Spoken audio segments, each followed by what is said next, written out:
all the spectacular offense now. Oh, putting a sweep, a left hand, and that's one of your knockouts of the year from Michael Sampieri.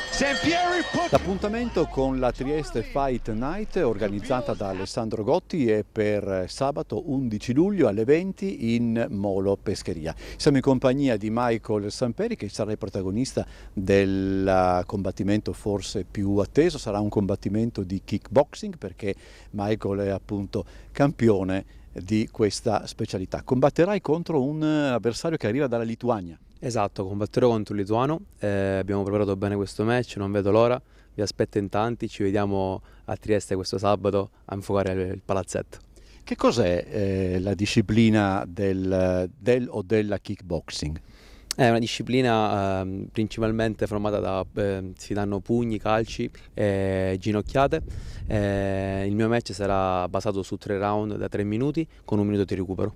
Tu farai 26 anni in agosto, se non mi sbaglio. Da quanto tempo pratichi, si dice, il kickboxing o la kickboxing? La kickboxing. Da quando sono nato ho avuto la fortuna di avere mio padre come che è mio maestro, quindi dall'età di 3 anni ho imparato a gattonare sul tatami e da lì ho iniziato a tirare calci e pugni, quindi è una vita che faccio questo sport e appunto amo questo sport. Ringrazio il promoter Alessandro Gotti perché lui è stato uno dei primi a chiamarmi per i primi match da professionista qua a Trieste, è già la 3ª volta che combatto e con sabato sera sarà la 4ª volta. Per me è sempre un piacere combattere qui e non vedo l'ora, siamo carichi. Trieste poi tra l'altro è una, come si dice, anche una piazza molto importante per quanto riguarda questo tipo di sport, forse altro perché possiamo vantare anche per quanto riguarda magari la box dei campioni come Nino Benvenuti e ancora prima Duilio Loi eccetera. C'è un particolare che giova sottolineare ed è un particolare anche curioso perché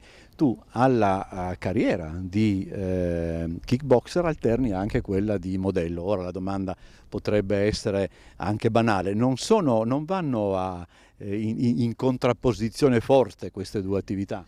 Un po' sì, grazie a mamma e papà mi hanno fatto anche un bel ragazzo, quindi sfrutto tutte e due le opportunità quando mi capitano. La mia domanda era un pochettino più cattiva, nel senso è un rischio per certi aspetti per chi fa il modello anche praticare questo tipo di sport? Indubbiamente sì, perché appunto il modello tiene al proprio naso, al proprio viso, però io sono più concentrato sul mio sport e il modello è il mio lavoro, ma anche me lo faccio un po' più come hobby, ecco.